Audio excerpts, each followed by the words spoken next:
नमस्कार साथियों, मैं आपका होस्ट एंड दोस्त अभय गोस्वामी स्वागत करता हूं आप सभी का मैथ्स की पाठशाला पर। आज से हम एक नई सीरीज की शुरुआत करने जा रहे हैं जो आने वाली विभिन्न प्रतियोगी परीक्षाओं के लिए बहुत ही ज़्यादा उपयोगी होने जा रही है। आज हम एक कंसेप्ट को सीखेंगे। यहाँ पर मैंने एक क्वेश्चन लिख दिया है, ये आप इसको शॉर्ट ट्रिक भी कह सकते हैं, लेकिन मैं कहूँगा कि आप किसी भी उल्टी सीधी शॉर्ट ट्रिक पर मत पढ़िए। देखिए, कोई भी शॉर्ट ट्रिक से आप किसी भी क्वेश्चन को जल्दी सॉल्व कर सकते हैं, लेकिन जरूरी नहीं कि वो एग्जाम में अप्लाई हो। इसलिए आप कोई उल्टी सीधी शॉर्ट ट्रिक पर मत चलिए। हम यहाँ एक कंसेप्ट सीख रहे हैं कि किसी भी क्वेश्चन को जल्दी कैसे किया जाए। ठीक है, तो ये जो क्वेश्चन है, ये जो मैंने क्वेश्चन लिया हुआ है एसएससी मेंस में आया हुआ क्वेश्चन है। देखिए, अब ये जिस तरह के क्वेश्चन कोई भी एग्जामिनर एग्जाम में क्यों देता है कि व्यक्ति इसमें फंसे और इसको सॉल्व करे और उसका समय खराब हो। देखिए, 2008 की पावर 2 दे रखा है, 2007 की पावर 2 दे रखा है, प्लस 2009 की पावर 2 दे रखा है -2। तो इसको देखिए, अगर आप अपने ट्रेडिशनल मेथड से सॉल्व करेंगे तो बहुत समय लगेगा। लेकिन मैं आपको एक कंसेप्ट सिखाने जा रहा हूँ जिससे इस तरह के किसी भी सवाल में या कोई अलग सवाल जो ऐसा पैटर्न बना रहा हो या थोड़ा अलग पैटर्न बना रहा हो तो उनको कैसे सॉल्व कर सकते हैं। तो आइए हम एक जनरल अप्रोच सीखते हैं। देखिए, यहाँ पर दिया है 2007, 2008, 2009। तो मैं पहले 2007 को लेता हूँ, सबसे छोटी संख्या को। तो मैंने यहाँ पे लिखूंगा माना। देखिए, ये सब मैं आपको समझा रहा हूँ इसलिए लिख रहा हूँ, आपको जब अपनी प्रैक्टिस हो जाएगी तो इसको बरवली करेंगे। तो 2007 को अपन लिखेंगे, मैंने माना 1। 2008 को अपन मानेंगे 2। 2009 को हम मानेंगे 3। अब इसी सवाल में अगर 2010 दिया होता तो हम उसको मानते 4, 2011 दिया होता तो उसको हम मानते 5। इसी तरह हम आगे सभी संख्याओं को मानते रहते।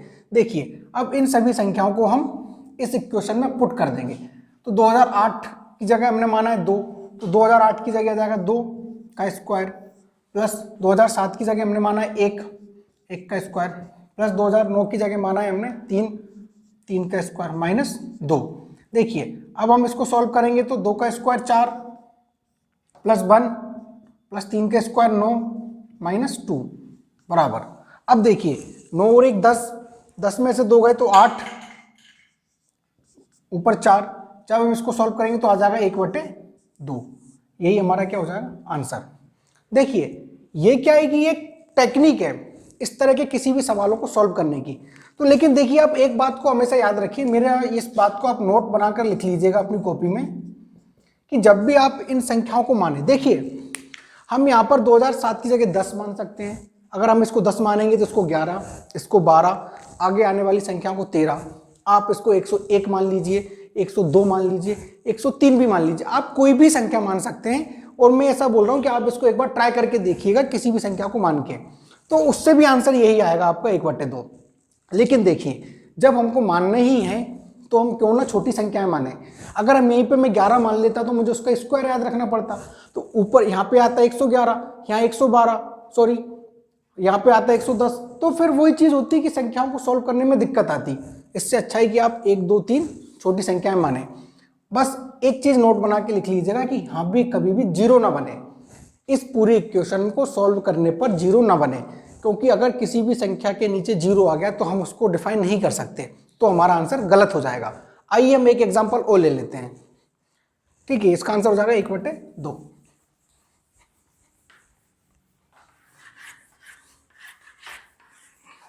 आइए हम एक क्वेश्चन और ले लेते हैं। ये भी क्वेश्चन पेपर में आया हुआ है, 2173 मल्टीप्लाई 2175 + 1। ठीक है, इसके ऑप्शन भी मैं लिख देता हूँ यहाँ पे, 2174 B, 2176 C, 2173 D, none of these. ठीक है, ये भी एसएससी मेंस में आया हुआ क्वेश्चन है। देखिए, अब यहाँ पे देखो 2173 है, 2175 है, +1 दिया हुआ है। अब देखिए, इस सवाल में अगर मैं इसको जीरो मानता हूँ तो ये पूरा जीरो हो गया और बचा 1, तो इसका हम आंसर नहीं दे पाएंगे। तो कोशिश कीजिएगा आप एक से ही संख्याएं माने। ठीक है, तो अब मैं 2173 को यहाँ क्या मानूंगा 1। अब देखो, सवाल में 2174 नहीं है, अगर 2174 होता हो तो उसको मैं मानता 2। अब है सवाल में 2175, इसको मैं मानूंगा 3। अब इन संख्याओं को अपन इसमें रखेंगे। आगे अगर 2176 होता तो उसको मैं 4 मानता, या आगे और भी संख्या होती तो उसको मैं मानता। ठीक है, अब मैं इन संख्याओं को रखूंगा उसमें। देखिए 2173 की जगह क्या रखूंगा मैं, 1 मल्टीप्लाई 2175 की जगह मैंने क्या माना है, 3 प्लस, अब इस 1 को तो मैं ऐसा ही रखूंगा 1। ठीक है, अब मैं इसको सॉल्व करता हूं तो 3 एकम 3 और 1 4, तो ये क्या हो गया, 4 हो गया। अब ये 4 का स्क्वायर क्या होगा, सॉरी 4 का मैं वर्गमूल लूंगा तो क्या हो जाएगा, 2। तो हमारा आंसर क्या आना चाहिए, 2 आना चाहिए। लेकिन देखिए यहाँ ऑप्शन में आपको कहीं भी 2 दिख रहा है क्या, ठीक है, तो देखिए आप इसमें नन ऑफ दिस मत लगा दीजिएगा। देखिए एक जनरल अप्रोच है, थोड़ा सा सेंसिटिव हमारा कहता है कि अगर इस पैटर्न में सवाल है तो इसका ऑप्शन भी आंसर भी इसी पैटर्न में होगा।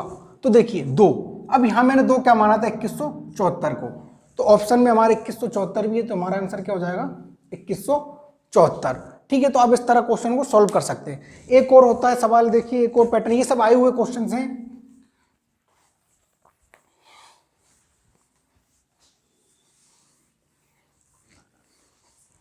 देखिए एक सवाल और मैं ले लेता हूं।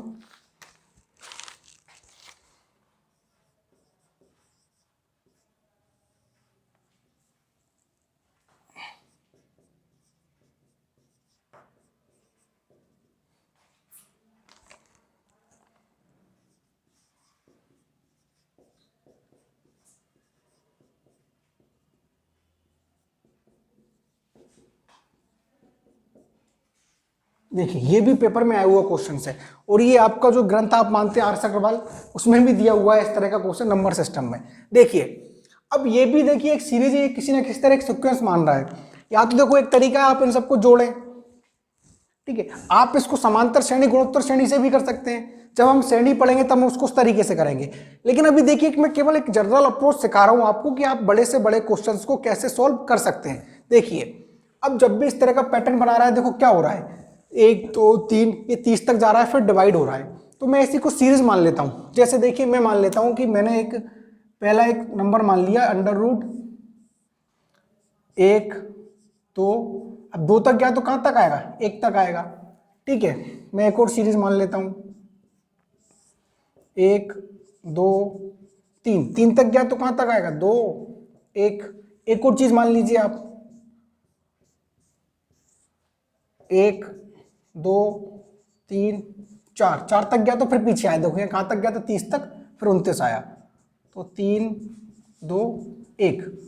ठीक है, ये ऐसा मैंने मान लिया कि ऐसा चीज हो सकती है। ठीक है, अब देखिए यहां पे अगर मैं इसको सॉल्व करता हूं तो देखिए 1 और 2 3 और 1 4, 4 को मैं अगर सॉल्व करूंगा तो 4 का वर्गमूल लूंगा तो आंसर हो जाएगा 2।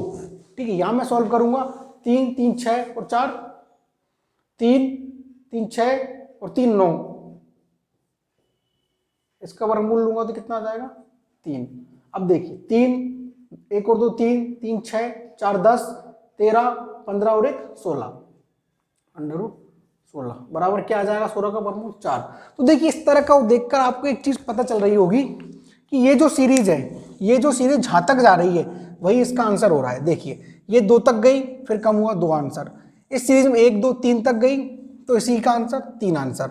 1 2 3 4 तक गई तो हमारा 4 ही आंसर आया। तो देखिए अब ये सीरीज हमारी कहां तक जा रही है, 1 2 3 से लेकर 29 30 तक जा रही है। कहां तक जा रही है, 30 तक जा रही है, और 30 के बाद ये रिपीट हो रही है। तो हमारे सवाल का आंसर क्या हो जाएगा, 30।